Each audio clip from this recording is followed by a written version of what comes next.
Израиль улсын ерөнхий сайд Беньямин Нетаньяхуг нэгдсэн үндэсний байгууллагын эндэрт гарах үед олон улсын төлөөлөгч нар танхимыг орхиж эсэргүүцлээ илэрхийллээ. Иран улсын эсрэг нэгдсэн үндэсний байгууллагын хориг арга хэмжээ дахин хэрэгжиж эхэлсэн байна. Молдов улсын эрх баригчид сонгуулийн үеэр гарсан саатал халдлагуудад Орос улбаны улсыг буруутгажээ.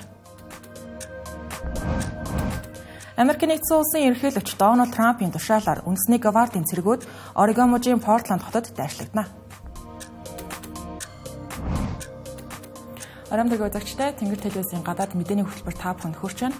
Бид олон улсад болж байгаа онцлог үйл явдлуудаас AFP болон AP агентлагийн их сурвалжтайгаар хүрэх болно.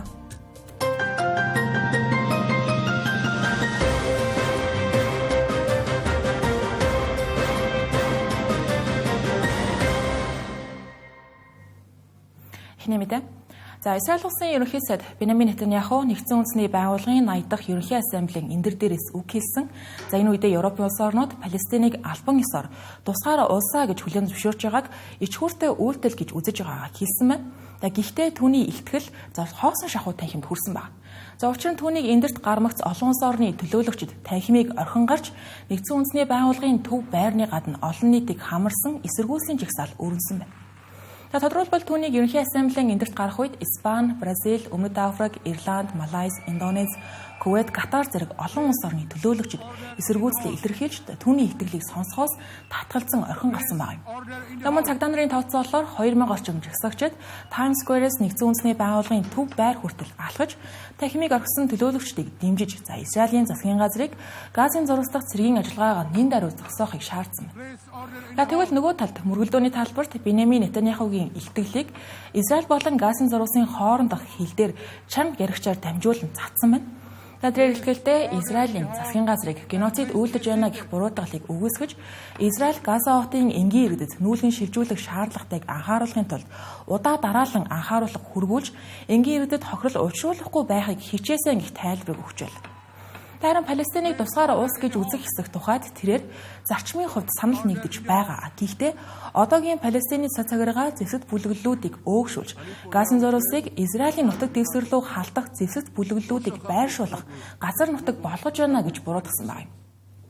Улмаар Палестины цацаграгааг дэмжиж байгаа улс орнуудыг Израилийн ард иргэдийн эсрэг жигшүүртэй үйлдэл хийж байна гэхчлэн хатуухан шүүмжилсэн байна. Өнөөдрийн байдлаар Палестиныг тусгаар улсаа гэж 150 гаруй нэгдсэн үндэсний байгууллагын гишүүн орон аль хэдийн хүлээн зөвшөөрсөн байна. Харин Израилийн хамгийн чухал барууны холбоотны нэг болох Америкийн нэгдсэн улс энэ алхмыг хийгээгүй хэвээр байна. Америкийн нэгдсэн улсын хувьд Израиль нь өөрсдийн нутаг дэвсгэрийг гадны халдлагаас хамгаалах бүрэн эрхтэй. Мөн Палестины цацаграгаа Хамас бүлэглэлээс ангид байж чадах хэсгэд эргэлзсэн байр суурьтай байгаа. Харин Палестины тусгаар тогтнолыг мөргөлдөөний шийдэл гэж үзэж байгаа Европын улс орнуудын тухайд хүмүүнлэгийн хямралыг шийдвэрлэхийг энэ тэргүүний ажиллаа гэж үзэж байна. Палестины эрүүл мэндийн яамны мэдээлснээр 2023 оны 10 дугаар сарын 7-нд Хамасын халдлагад хариу болгож эхлүүлсэн Израилийн товтлогоонд өнөө хүртэл 65,000 гаруй хүн амь өргөцсөн бөгөөд тэдний дийлэх нь хүүхдүүд байна. Нэгдсэн үндэсний байгууллагын мөрдөн шалгах комисс болон олон улсын геноцид судлаачдын холбоо өнгөрөх 9-р сард гарсан мэдээлэлдээ Израилийн үйлдэлийг геноцидоо гэж албан ёсоор тодорхойлсон.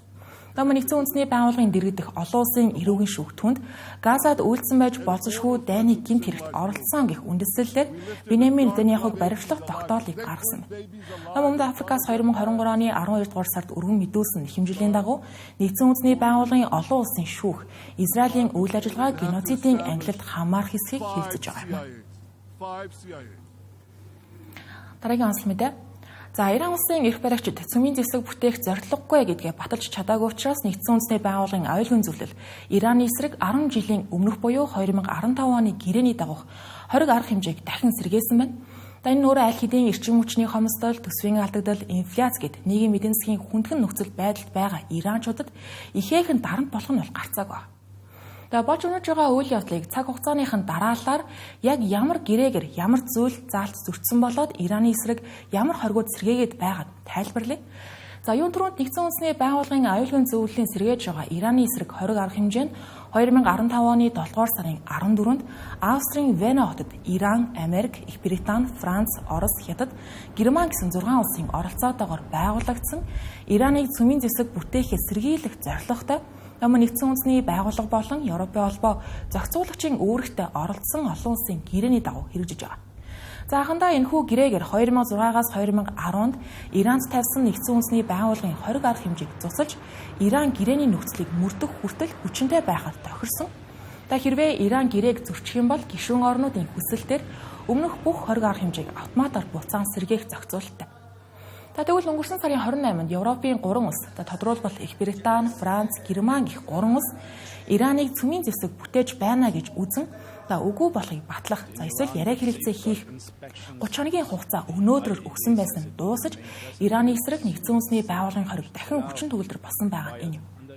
Гэрээний дагуу Иранд тавьсан гол шаардлагууд нь ураны баяжуулалтын түвшинг 367%-аас хэтрүүлэхгүй, нөөцийг 300 кг-аас давуулахгүй, түүнчлэн цөмийн байгууламжуудыг олон улсын шинжээчдэд бүрэн нээлттэй байлгахаа гэж заасан байсан.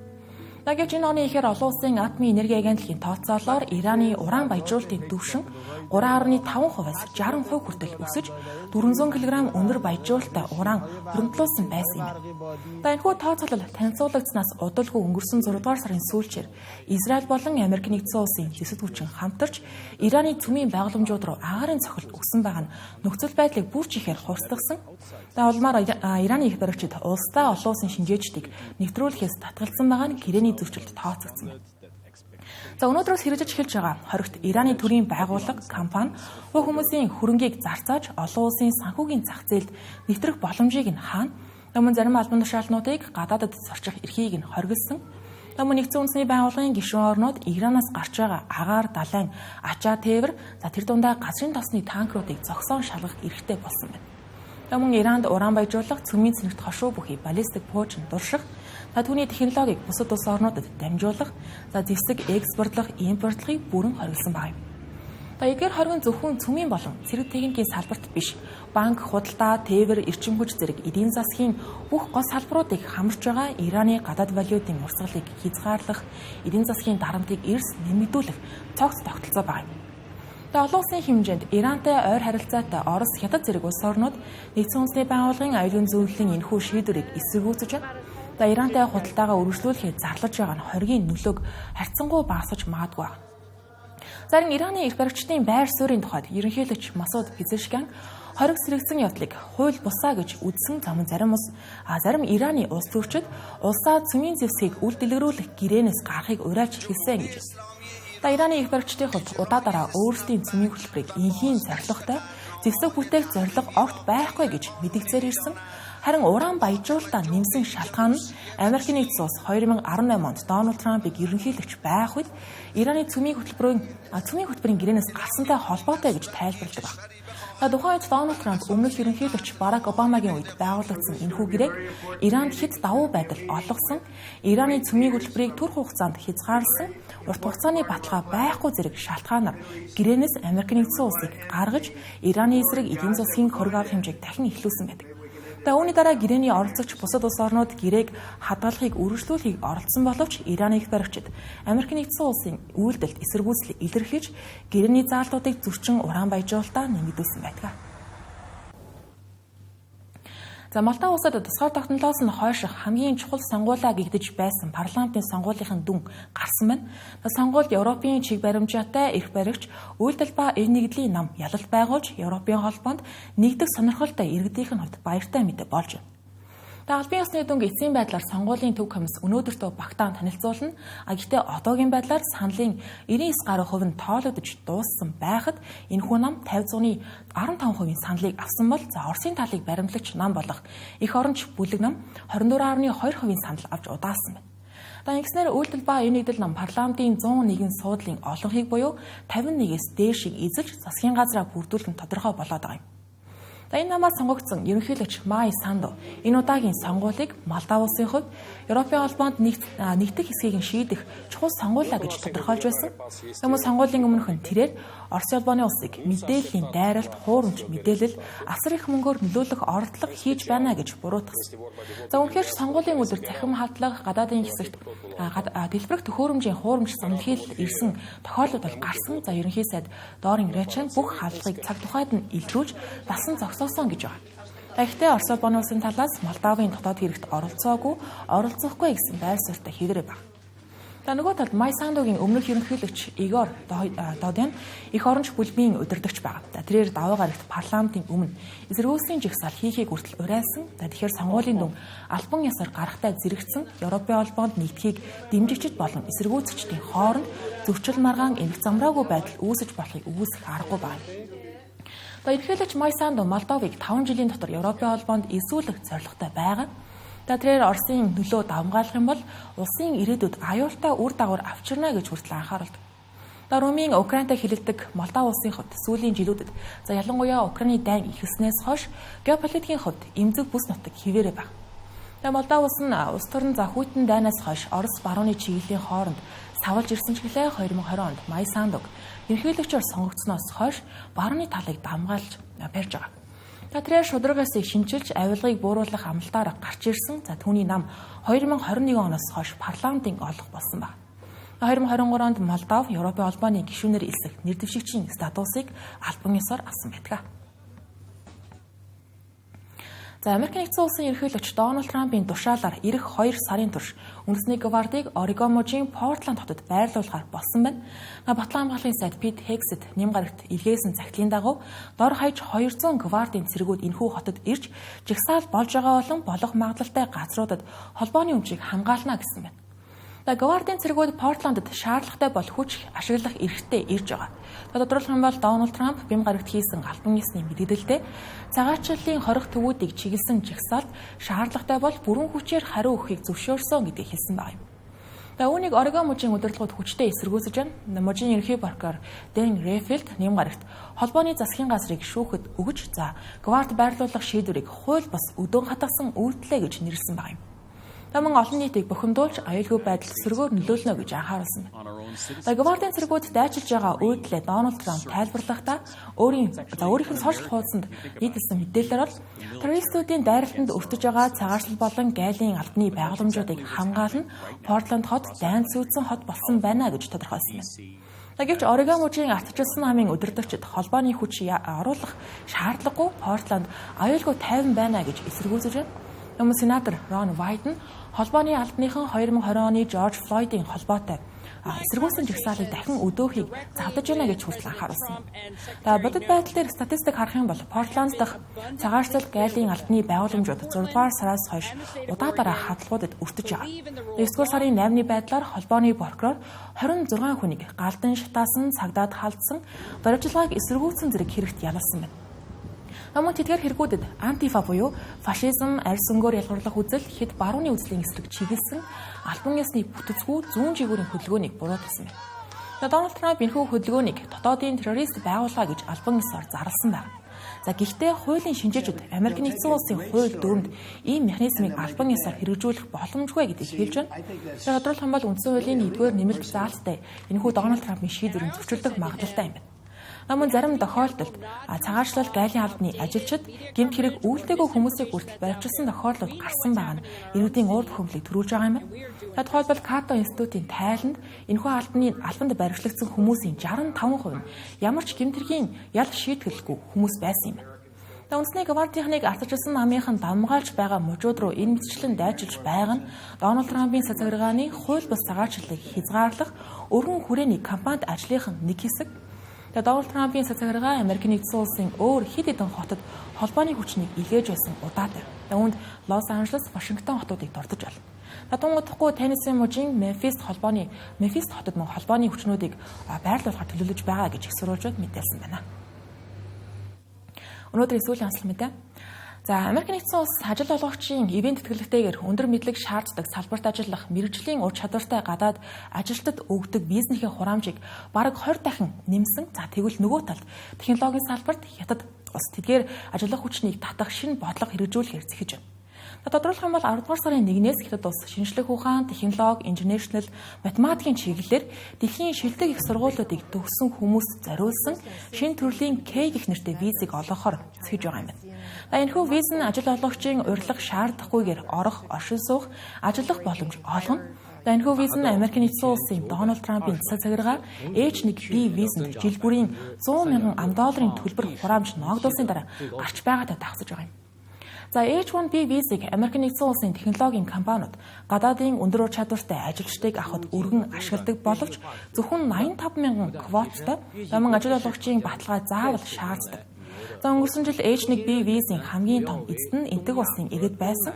За нийт зөвшөөрөгдсөн хүмүүсийн 71% энтэг улсын иргэд эзэж байсан байна. За энэхүү шийдвэрийн дараа энтэг улсын их баригчид Дональд Трампын цацагргаанд хандаж шийдвэрээ эргэн гарахыг хүссэн боловч одоо хүртэл амжилт олоогүй хэврээ байна. За энтэг улс нь Хятад улстай найрсаг харилцаатай орнуудын нэг учраас Хятадын шинэ K виз нь энтэг дэх өндөр ур чадвартай мэргэжилтнүүдийн анхаарлыг татаж магадгүй. За Хятад улс нь сүүлийн жилүүдэд гадаадын хөрөнгө оруулалт болон аяллыг дэмжих бодлогуудыг хэрэгжүүлж Европын олон улс орнууд, Япон, Өмнөд Солонгосын иргэдэд визийн хөнгөлөлт үзүүлж эхлээд байгаа. Гэхдээ шинэ визийн талаарх нарийн мэдээлэл тодорхой биш хэвээр байна. Тухайлбал нас боловсрол, ажлын туршлага, шаардах хэсэг нь тодорхойгүй, заагдаагүй, за мөн байнгын оршин суух эрх, гэр бүлийнхэнтэйгээ очиж болох хэсэг талаар мэдээлэл байхгүй. Түүнчлэн Хятад улс гадаад иргэдэд иргэншил олгодоггүйтэй холбоотойгоор асуудлууд гарч магадгүй. Хамгийн том бэрхшээл нь хэл ага. Хятадын технологийн компаниудын ихэнх нь хятад хэл дээр ажилладаг учраас гадаадын ажилчдад боломж хязгаарлагдмал байгаа. Тэгвэл энэхүү виз хэнд зориулагдаж байгаа вэ гэдгийг харах юм бол Хятадын уламжлалт бодлого нь гадаадд байгаа хятад гаралтай эрдэмтдийг эх оронд нь бусаад чацрахад чиглэдэг. Сүүлийн жилүүдэд тэдэнд зориулж орон сууцны хөнгөлөлт 5 сая юан хүртэлх урамшуулал санал болгож Вашингтоны цагаарчлалын тухай бодлого журам чангарахтай зэрэгцэн Америкийн нэгдсэн улсад ажиллаж байсан олон хятад мэргэжилтнүүд нутагцж байгаа. Хүмүүс сонирхолтой баримт дуртахад Америкийн нэгдсэн улс нийтдээ 51 сая орчим цагаачтай хүн амынх нь 13%-ийг эзэлдэг. Дарин эсвэргээрээ Хятадд гадаад улсын иргэд дөнгөж 1 сая байгаа нь хүн амынх нь 1% ч хүрэхгүй байна. Тиймээс Хятад улс гадаад ажилчдыг олноор хүлээн авах бодлогоо үндсээр нь өөрчлөх магадлал багч хэлээ. K виз нь Америкийн нэгдсэн улстай өрсөлдөхөд тэр дундаа шинжлэх ухаан, технологийн салбарт гадаадын авиаснуудыг татахад тодорхой давуу тал авчрах нь гарцаагүй юм. Мэдээр үйлчилж байна. Энэ хэсэгт бид зарим мэдээллийг товчоор багцлан өргөх болно.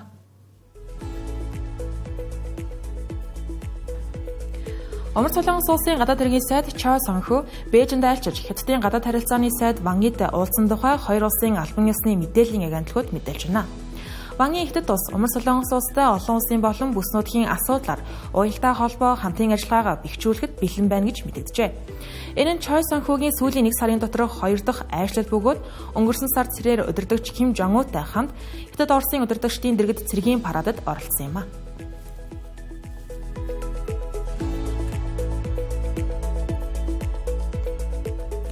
Орос улбоноос Украины газар нутаг руу 600 дрон Пуужин ашиглан дайралт хийж, дайралтын улмаас 4 хүн амьрагдаж 70 гаруй хүн шахагдсан байна. Украины агаарын хүчний мэдээлснээр довтлогоо бям гарагийн орой эхэлж, нэм гарагийн өглөө хүртэл 12 цагийн турш тасралтгүй үргэлжилсэн гэлээ. Нийт 48 Пуужин 600 орчим дроноос 5 Пуужин 31 дроныг усгаж чадаагүй улмаас нийслэл Киев хот болон ойролцоох хот тосгодуудыг онсон байна. Аврах ажиллагааны хүрээнд 11 мужид 1500 гаруй цагдаа аврах багийнхан ажиллаж байна.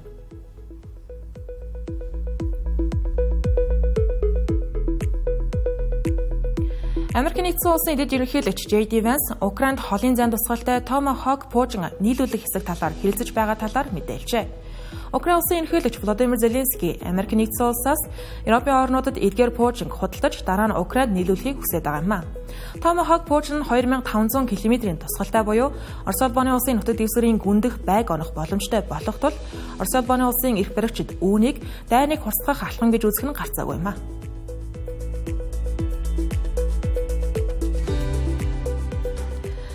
Хятад улс дэлхийн хамгийн өндөр гүүрийг албан ёсоор нээж ашиглалтанд орууллаа. Энэхүү гүүр нь Гойжун мужийн хавцал дээгүүр 625 метрийн өндөрт сүндэрлэж, хоёр талын аяллын хугацааг 2 цагаас 2 минут болгон богиносгожээ. 8 дугаар сард тус гүүрийн бат бөх байдлыг шалгахаар 96 ачааны машиныг тодорхой цэгүүдэд байршуулан туршилт хийсэн байдаг. Энэхүү гүүр нь дэлхийн хамгийн өндөр гүүрийн зэрэгцээ, уулын бүсэд баригдсан хамгийн урт гүүрний дээд амжилтыг тогтоолоо. Бид та бүхнээ дахин болж байгаа онцлог үйл явдлуудаас таймлан багцлан хүргэлээ. Маргааш гадаад мэдээний тайм хөтөлбөрөөрөө иргэ олзъя.